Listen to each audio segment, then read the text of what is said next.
I tried hard to be proud of my service, but all I could feel was shame. And racism could no longer mask the reality of the occupation. These were people, these were human beings.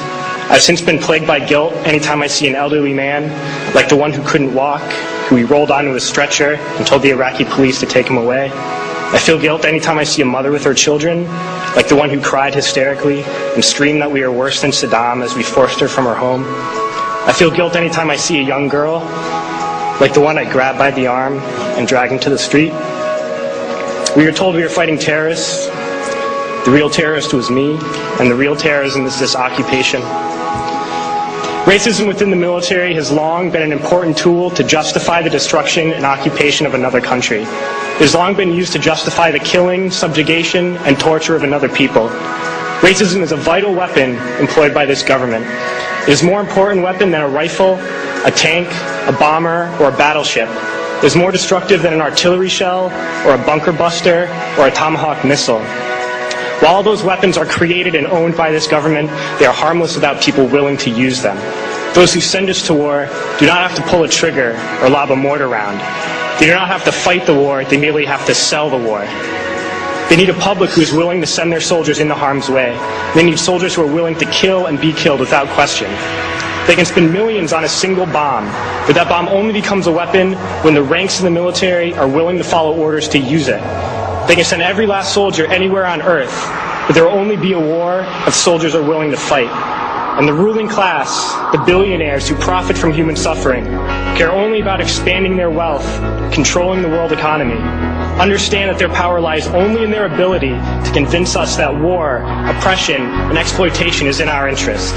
They understand that their wealth is dependent on their ability to convince the working class to die to control the market of another country. And convincing us to kill and die is based on their ability to make us think that we are somehow superior. Soldiers, sailors, Marines, airmen have nothing to gain from this occupation. The vast majority of people living in the U.S. have nothing to gain from this occupation. In fact, not only do we have nothing to gain, but we suffer more because of it. We lose limbs, endure trauma, and give our lives. Our families have to watch flag-draped coffins lowered into the earth. Millions in this country without health care, jobs, or access to education must watch this government squander over $450 million a day on this occupation.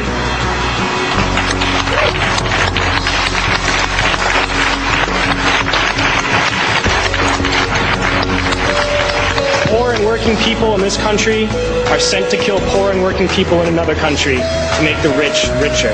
And without racism, soldiers would realize that they have more in common with the Iraqi people than they do with the billionaires who send us to war.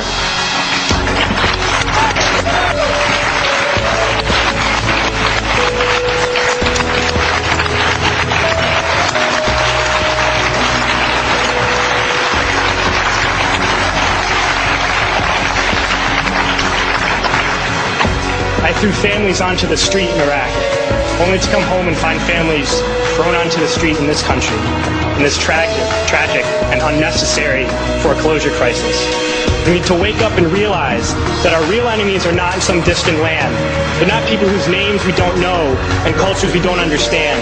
The enemy is people we know very well and people we can identify. The enemy is a system that wages war when it's profitable. The enemy is the CEOs who lay us off from our jobs when it's profitable. It's the insurance companies who deny us health care when it's profitable. It's the banks who take away our homes when it's profitable. Our enemy is not 5,000 miles away. They are right here at home. If we organize and fight with our sisters and brothers, we can stop this war, we can stop this government, and we can create a better world.